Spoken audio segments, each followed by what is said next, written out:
နတ်ချုပ်ကြီးဟေးကန်းဆက်ဘက်ကိုတစ်ချက်ကြည့်ပါဘာတွေလဲမသိဘူး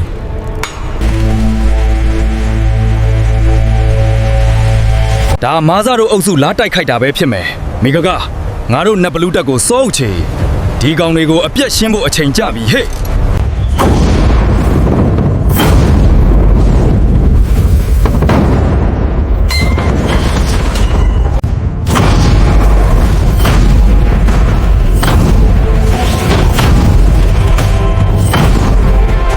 တန်တာတက်တွေချီတက်လာပြီတိုက်ခိုက်ရန်အသင့်ပြင်ကြ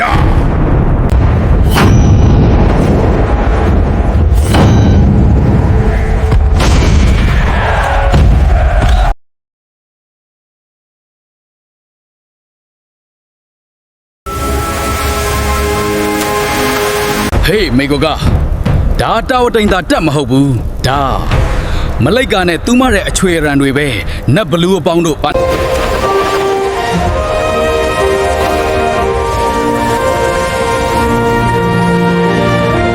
နှမတော်မလိုက်ကာနော်နှမတော်ကိုရောမာဂနက်သားကပစ်ချလိုက်တာပဲလားတောက်ရိုင်းလိုက်လေကွာအမှန်တော့ကျွန်တော်မျိုးမနဲ့အခြားနှက်ဘီလူးမယားတွေဟာတိကျမင်းကိုပစ်ချစေဖို့တွားရောက်တောင်းဆိုခဲ့ကြလို့ပါတကြားမင်းဟုတ်လားသူကတကြားမင်းဆိုတော့ကိုကအတူရာမင်းပေါ့ကဲပါလေကွယ်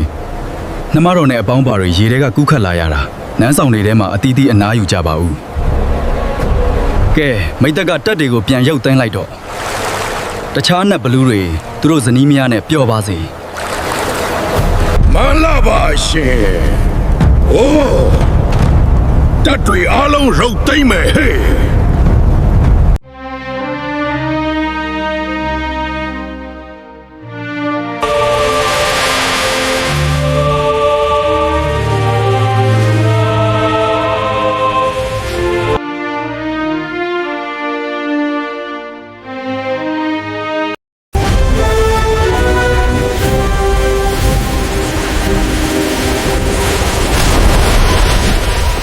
ထနှစ်တောင်ကြာသွားပြီနတ်အိုကြီးသူ့ပလီကြောင့်ညင်းမို့တောင်အကြောင်းဘဟုတုတတော်တယ်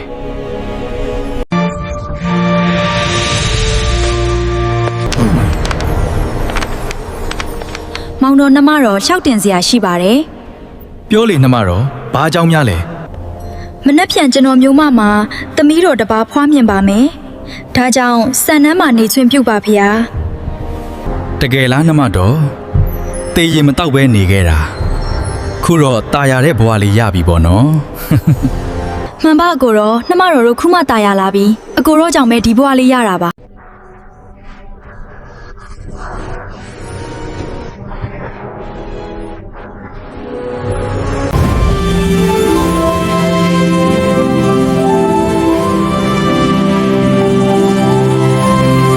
နှမတော်သူစားလဲဗျိုင်းဘဝကနေအိုးထိန်သည်သမီးဘဝရောက်တာမနှက်ဖြန်ဆိုကံကုန်ပြီပဲ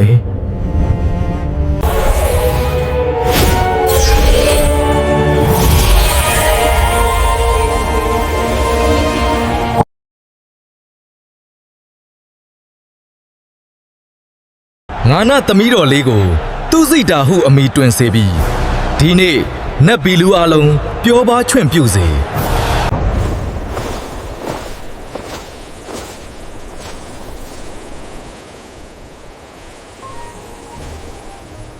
ခမဲတော်ဘာတွေစဉ်းစားနေလဲဗျာသမီးတော်ပါလားဘာကိစ္စများရှိတယ်လဲကွခမဲတော်ကိုကြည်တာစာဖတ်လိုက်အပြင်ထွက်လိုက်နဲ့ဘာတွေစိတ်ဝင်စားစရာရှိလို့ပါလဲဖေဟာသမီးတော်သိချင်တော့လဲပြောရတာပေါ့ခုမြင်နေရတဲ့မြတ်စိမ်းရောင်ကောင်းကင်ကြီးဟာအစ်စ်မဟုတ်ပေဘူး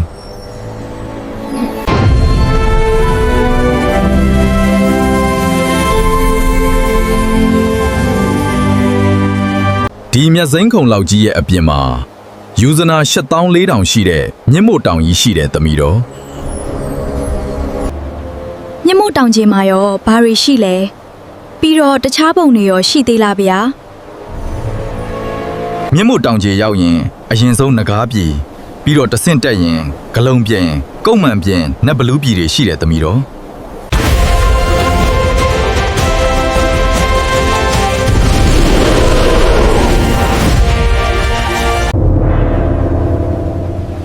သမီးတော်တို့အတူရာပြည်မှာရှိတဲ့ကုံမန်းနတ်ဘလူးတွေနဲ့အလားတူပဲပေါ့ဗျာ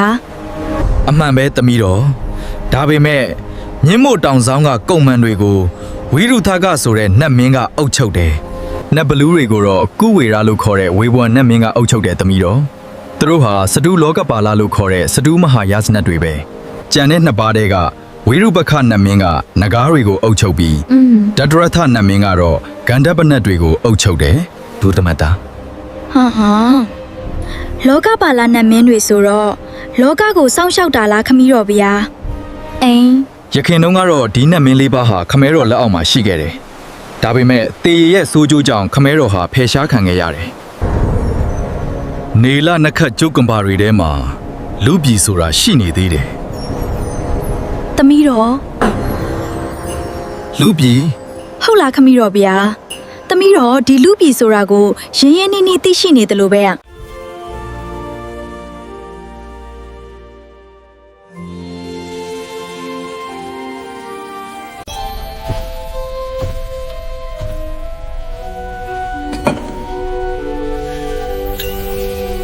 နှမတော်ကိုပြောစရာရှိသေးတယ်။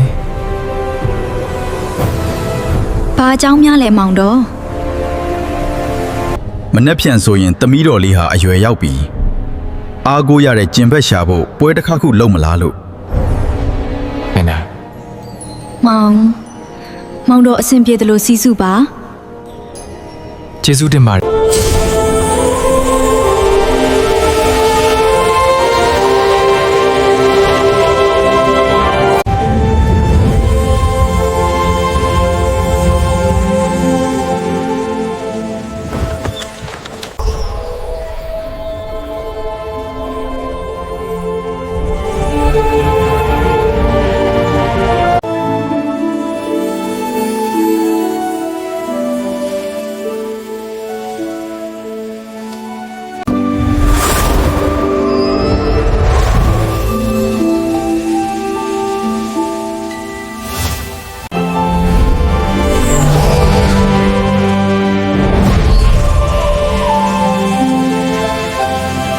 ငါသမီးတော်သူစီတာမွေးနေ့ပွဲဖိတ်စာတော့ဝေပြီးပြီတာဝတိုင်တာတော့မပါဘူးအတင်တို့လည်းစောင့်ကြည့်ကြ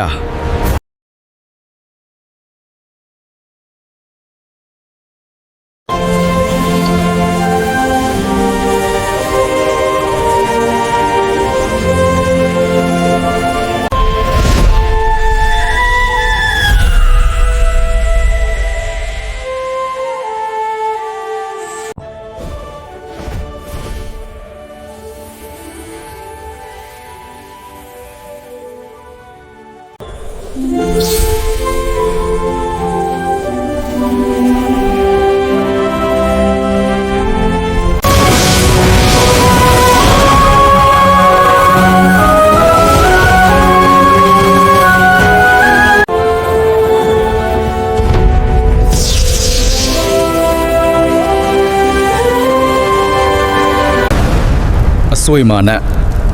တင်ကတော့တောက်ပရက်ပင်ဒီငါကအတူရာပုံရောက်ကြတဲ့ကမေးမိန်နေပြီစိတ်ညစ်မနေစမ်းပါနဲ့မိတ်ဆွေကြီးရဲ့ပျော်ပွဲတပင်မှာတေးရီတောက်ပြီးပျော်လိုက်စမ်းပါကျုပ်မတောက်တော့ဘူးမာနအတူရာပြည်ရောက်နေလဲချစ်ရတဲ့မိဖုရားနဲ့သမီးတော်ရှိတယ်ဘာမှမလိုတော့ဘူးကျုပ်ကလောဘဒေါသမောဟများတဲ့သူတွေနားပဲနေချင်တာခုတော့ပြင်းသွားပြီဟိုဘယမာနအုပ်စုပဲသွားအောင်မယ်ခမီးတော်အရှိန်အဝါတောက်ပနေတဲ့သူကဘသူလဲဖျားသူ့ကိုတော့မစင်းစားနဲ့သမီးတော်တကိုးကြီးတလောက်ကောက်ချစ်မှုကလေးကောင်းတယ်ယနေ့ပွဲတော်မှာတော့ကျွန်ုပ်သမီးတော်သူစိတာမှကျင်ရတော်ရွေးချယ်မှာဖြစ်ပါတယ်သမီးတော်သူစိတာရွေးချယ်တဲ့ဘသူမဆိုကျွန်ုပ်ကသဘောတူကြည်ဖြူပြီးခွင့်ပြုမှာပါ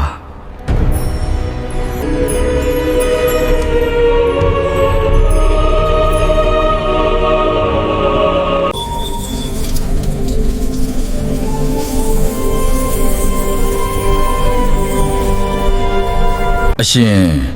ဟဲ့တီတွေထဲမှာမတင်ကားစရာနတ်အိုကြီးတွေ့တယ်ဗျာအေးအလစ်မပေးပဲစောင့်ကြည့်နေဦး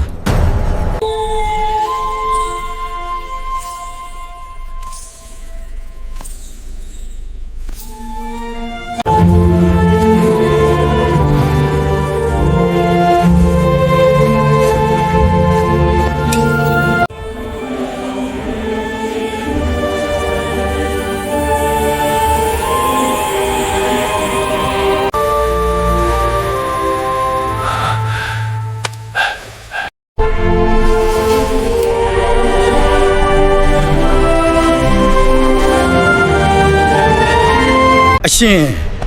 နတ်အိုကြီးကိုရွှေးတာအတေမပြုတ်ပါနဲ့မတတ်နိုင်ဘူးသမီးတော်ဘာရွေးလက်ခံမယ်လို့ပြောပြီးသား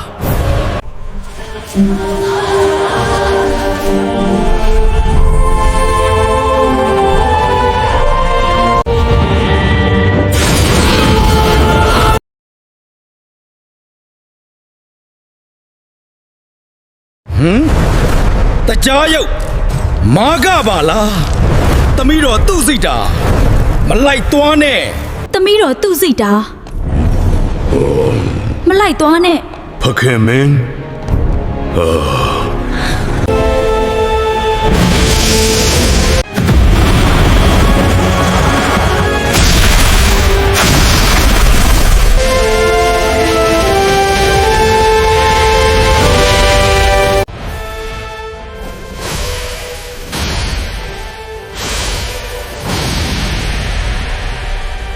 ကြွလာကြတဲ့နတ်မင်းတို့တကြားရုပ်မာကဟာကျုပ်သမီးတော်ကိုအလိုမတူပဲခေါ်သွားပါတယ်ဒါကြောင့်တကြားမင်းလက်ထဲကနေပြန်လူယူဖို့အဘယ်နတ်မင်းများကူညီကြပါမလဲအဆွေမြင့်မို့တောင်ကအစိုးရတဲ့တကြားမင်းကိုအန်တုပြီးတင်းကိုဘသူမှကူညီမှာမဟုတ်ဘူးတင်းသမီးတော်ကိုလိုချင်လို့သာလာကြတာတင်းလိုအပေကနတ်မင်းကိုကူညီကြမှာမဟုတ်ဘူးကျွန်ုပ်လည်းကြံတာတော့မကူညီနိုင်ဘူးမြတ်စိန်ကုံအစီရင်ကိုဖျက်ဖို့တော့ကူညီပါမယ်